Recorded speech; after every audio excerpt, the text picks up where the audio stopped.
Hi friends, welcome back to our channel. Friends, మన channel cricket సంబంధించిన ప్రతి చిన్న అప్డేట్ మన ఛానల్ రెగ్యులర్ వస్తుంటాయి. ఇంకా మన ఛానల్ని సబ్స్క్రైబ్ చేసుకోకపోతే ఫ్రెండ్స్ వెంటనే సబ్స్క్రైబ్ చేసుకోండి అండ్ పక్కన బెల్ని యాక్టివేట్ చేసుకోండి. అండ్ అదే ఇంకా మా వీడియోని లైక్ చెప్తే ఫ్రెండ్స్ వెంటనే లైక్ చేసి మన వీడియోలోకి తెంపేద్దాం. ఫ్రెండ్స్ తప్పకుండా లైక్ చేయండి. లైక్ చేసి మన వీడియో మార్కెట్కి ఫాస్ట్ రీచ్ అవుతుంది. ఇక ఐపీఎల్ 2025లో మ్యాచ్ నెంబర్ 48 వచ్చేసి Delhi Capitals versus Kolkata night riders. ఇక రెండు టీంలలో చూసుకుంటే మరి ఢిల్లీ క్యాపిటల్స్ చాలా బెటర్ ప్లేస్లో అవుతుంది. బట్ లాస్ట్ 5 మ్యాచ్లో చూసుకుంటే 3 మ్యాచ్లు అయితే ఓడిపోయారు. వాళ్ళు కూడా కొంచెం ప్రెజర్ అయితే ఫీల్ అవుతుందో చెప్పుకోవచ్చు. ఖచ్చితంగా టేబుల్లో 4th ప్లేస్లో ఉన్నారు. 9 మ్యాచ్లు 6 అయితే గెలిచిండ్రు. ఒకవేళ ఈ మ్యాచ్ గెలిస్తే గిట్ట కొంచెం అప్ ది ఆర్డర్కి వెళ్ళే ఛాన్స్ అయితే ఉంటుంది. ఇక మరోవైపు కేకేఆర్కి అన్ని మ్యాచ్లు కూడా నాకౌట్ మ్యాచెస్ అని చెప్పుకోవచ్చు. ఇక ఈ మ్యాచ్ వచ్చేసి అక్కడ అరుణ్ జైట్లీ స్టేడియంలో జరగబోతుంది. మరి యూజువల్గా చూసుకుంటే మరి గత సీజన్లో అయితే బెల్టర్ లాంటి వికెట్లు అయితే మనం అయితే చూసినాం. బట్ ఈ సీజన్లో చూసుకుంటే చాలా లో స్కోరింగ్ మ్యాచెస్ అయితే మనం అయితే చూస్తున్నాం. Last match DC versus RCB మ్యాచ్లో కూడా చాలా లో స్కోరింగ్ మ్యాచెస్ అయితే జరిగింది. 160+ టార్గెట్ను కూడా ఆర్సీబీ కొంచెం కష్టపడ్డదని చెప్పుకోవచ్చు. సో ఆ విధంగా అయితే వికెట్ అయితే మనకైతే కనబడుతుంది. ఇక ఇక్కడ మొత్తం 93 మ్యాచ్లో 44 మ్యాచ్లు ఫస్ట్ బ్యాటింగ్ వేసి గెలిచిళ్ళు, 46 మ్యాచ్లు సెకండ్ బ్యాటింగ్ వేసి గెలిచిళ్ళు. ఒక మ్యాచ్ నో రిజల్ట్గా ముగిసింది, 2 మ్యాచ్లు టై అయినాయి. యావరేజ్ ఫస్ట్ ఇన్నింగ్స్ స్కోర్ చూసుకుంటే 172, హైయెస్ట్ టీమ్ టోటల్ వచ్చేసి 266, హైయెస్ట్ సక్సెస్ఫుల్ చేసి వచ్చేసి 219. ఇక వీరి మధ్య హెడ్ రికార్డ్ చూసుకుంటే 34 మ్యాచెస్లో 15 టైమ్స్ ఢిల్లీ క్యాపిటల్స్ గెలిచింది, 18 టైమ్స్ కేకేఆర్ అయితే గెలిచింది. ఒక మ్యాచ్ నో రిజల్ట్గా ముగిసింది. ఓవరాల్గా చూసుకుంటే మరి ఇక్కడ కొంచెం స్లైట్ ఎడ్జ్ కేకేఆర్కి ఉన్నప్పుడు కూడా రీసెంట్ ఫామ్ మాత్రం చాలా బెటర్ అవుతుంది ఢిల్లీ క్యాపిటల్స్ది. బట్ ఎనీవే లాస్ట్ 5 మ్యాచ్లో ఢిల్లీ క్యాపిటల్స్ కూడా 3 మ్యాచ్ అయితే ఓడిపోయారు. సో ఢిల్లీ క్యాపిటల్స్ కూడా కొంచెం ఇబ్బంది అయితే పడుతుందని చెప్పుకోవచ్చు. ముఖ్యంగా వాళ్ళ బ్యాటింగ్ ఆర్డర్లో 2 మార్పులు అయితే చేస్తున్నారు. ముఖ్యంగా ఓపెనింగ్లో ఒక మ్యాచ్లో కేఎల్ రాహుల్ వస్తున్నాడు, ఒక మ్యాచ్లో కరుణ్ నాయర్ వస్తున్నాడు, అండ్ లాస్ట్ మ్యాచ్లో ఫ్యాబ్ డు ప్లేసెస్ కూడా తీసుకొచ్చారు. కొంచెం ప్రాబ్లం అయితే ఉందని చెప్పుకోవచ్చు. మరి ఓపెనింగ్లో కన్సిస్టెంట్గా మంచి పార్ట్నర్షిప్ అయితే దొరుకుతలేదు. Faf du Plessis too much disappoint చేసింది మరి లాస్ట్ మ్యాచ్లో. మరి ఈ మ్యాచ్ ఏ విధంగా కంబ్యాక్ చేస్తారో అది ఇంట్రెస్టింగ్ కనబడుతుంది. ఇక మరోవైపు కరుణ్ నాయర్ ఒక మ్యాచ్లో మంచిగా రాణించిండు, బట్ తర్వాత 2 మ్యాచ్లో 2 మచ్ డిసప్పాయింట్ చేస్తున్నాడు. ఖచ్చితంగా కరుణ్ నాయర్కి అయితే ఇంపార్టెంట్ మ్యాచ్ అని చెప్పుకోవచ్చు. మరి ఏ విధంగా రాణిస్తాడు అనేది మనకి చాలా ఇంట్రెస్టింగ్ కనబడుతుంది. ఇక తర్వాత అక్కడ మనం చూసుకుంటే కేఎల్ రాహుల్ కూడా చాలా బెటర్ రాణిస్తున్నాడు. లాస్ట్ మ్యాచ్లో కూడా చాలా బెటర్ రాణించినప్పుడు కూడా కొంచెం స్ట్రైక్ రేట్ అనేది కొంచెం మనకి ఇష్యూ కనబడుతుంది. బట్ ఓవరాల్గా చూసుకుంటే ఆ వికెట్ చాలా స్పిన్నర్లకి ఫేవరెట్ అవుతుంది. బట్ కేఎల్ రాహుల్ కూడా 105 స్ట్రైక్ రేట్తో 41 అయితే కొట్టిండు. మరి చూడాలి మరి ఈ మ్యాచ్ ఏ విధంగా స్ట్రైక్ రేట్ ఇంప్రూవ్ చేసుకుంటారు అనేది ఇంట్రెస్టింగ్ కనబడుతుంది. ఇక అక్షర్ పటేల్ కూడా మరి చాలా బెటర్ రాణిస్తున్నాడు బ్యాట్తో. ఈ సీజన్లో మంచి క్యామెరాస్ అయితే ఆడుతున్నాడు. అప్ ది ఆర్డర్ వచ్చి నెంబర్ 5 వచ్చి. ఇక వీళ్ళకి తర్వాత చూసుకుంటే స్టబ్స్ చాలా బెటర్ రాణిస్తున్నాడు. ప్రతి మ్యాచ్లో కూడా మంచి ఫినిషింగ్ టచ్ అయితే ఇస్తున్నాడు. లాస్ట్ మ్యాచ్ కూడా 34 అయితే కొట్టిండు. ఇక తర్వాత వీళ్ళకి అశుతోష్ శర్మ ఉన్నాడు, విప్రోజ్ నిగమ్ ఉన్నాడు. సో చాలా వీళ్ళకైతే బ్యాటింగ్ డీప్ అయితే మనకైతే కనబడుతుంది.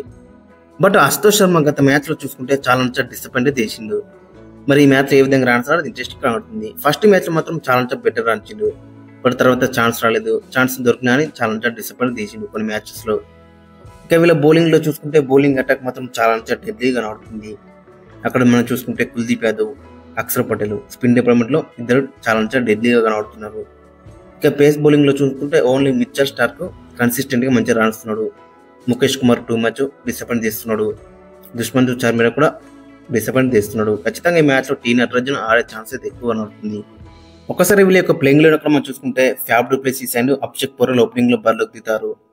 ఇక నెంబర్ 2లో కరుణ్ నాయర్, నెంబర్ 4లో కేఎల్ రాహుల్, నెంబర్ 5లో అక్షర్ పటేల్, నెంబర్ 6లో ట్రిస్టన్ స్టబ్స్, నెంబర్ 7లో అశుతోష్ శర్మ, నెంబర్ 8లో విప్రోజ్ నిగమ్, నెంబర్ 9లో కుల్దీప్ యాదవ్, నెంబర్ 10లో మిచెల్ స్టార్క్, నెంబర్ 11లో ముఖేష్ కుమార్, ఇంపాక్టర్గా టీ నటరాజన్. ఖచ్చితంగా ఈ మ్యాచ్లో మనకు టీ నటరాజన్కి ఛాన్స్ ఇచ్చే అవకాశం అయితే మనకు కనబడుతుంది. ఎందుకంటే వీళ్ళ డెత్ బౌలింగ్లో కొంచెం ప్రాబ్లం అయితే మనకైతే కనబడుతుంది. ముఖేష్ కుమార్ మరి లాస్ట్ మ్యాచ్లో మనం చూసినాగా చాలా డిసప్పాయింట్ చేసిండు. సో కాబట్టి స్టార్క్ అండ్ టీ నటరాజన్ డెత్లో మాత్రం చాలా యూస్ఫుల్ అయితే ఉంటారు వీళ్ళు.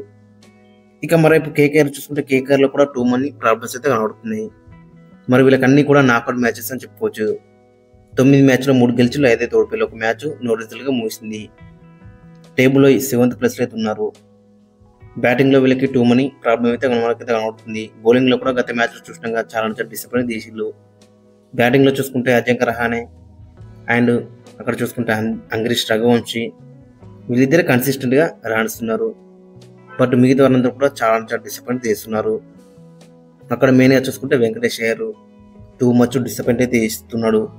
ఒకటే మ్యాచ్లో మంచిగా రాణించాడు SRH అగైన్స్ట్గా. ఇక మిగతా మ్యాచెస్ అన్నీ కూడా టూ మచ్ డిసప్పాయింట్మెంట్ అయితే కనబడుతుంది. ఖచ్చితంగా వెంకటేష్ అయ్యర్ దగ్గర బిగ్ నాక్ అయితే ఎక్స్పెక్ట్ చేస్తున్నారు. మరి ఈ మ్యాచ్లో ఏ విధంగా రాణిస్తాడో చాలా ఇంట్రెస్టింగ్ కనబడుతుంది. ఇంకా రింకు సింగ్ కూడా టూ మచ్ డిసప్పాయింట్ చేస్తున్నాడు. మెయిన్గా చూసుకుంటే ఆండ్రే రసెల్ కూడా గత సీజన్లో ఫినిషింగ్ టచ్ ఇచ్చినట్టు ఈ సీజన్లో ఇయ్యలేకపోతున్నాడు. సో ఓవరాల్ చూసుకుంటే వెంకటేష్ అయ్యర్, రింకు సింగ్, ఆండ్రే రసెల్ వీళ్ళు మాత్రం చాలా డిసప్పాయింట్ చేస్తున్నారు. కేకేఆర్ ఈ మ్యాచ్ గెలవాలంటే ఖచ్చితంగా వెంకటేష్ అయ్యర్, రింకు సింగ్, ఆండ్రే రసెల్ వీళ్ళ దగ్గర నుంచి మంచి కాంట్రిబ్యూషన్ వస్తేనే 100% మ్యాచ్ గెలిచే ఛాన్స్ అయితే ఉంటుంది. ఇక మరోవైపు వీళ్ళ బౌలింగ్లో చూసుకుంటే లాస్ట్ మ్యాచ్ మనం చూస్తున్నాం పంజాబ్ కింగ్స్ అగైన్స్ట్ ఏ విధంగా వీళ్ళు డిసప్పాయింట్మెంట్ ఏజ్లో వైభవ్ అరోరా ఒక్కడే కొంచెం మనకి డీసెంట్ స్పెల్ లెక్క మనకైతే కనబడుతుంది. 4 overs వేసిండు, 34 runs ఇచ్చిండు, 2 wickets తీసుకున్నాడు 8.5 ఎకనంతో. ఇక చేతన్ సకరేని తీసుకొచ్చి టూ మచ్ డిసప్పాయింట్ చేసిండు, ఓవర్కి 13 అయితే ఇచ్చిండు. ఇక వీళ్ళ మెయిన్ పేసర్ వచ్చేసి Harshit Rana too much disappoint చేసిండు, జస్ట్ 2 overs మాత్రం వేసిండు, 27 runs అయితే ఇచ్చిండు 13.5 ఎకనంతో.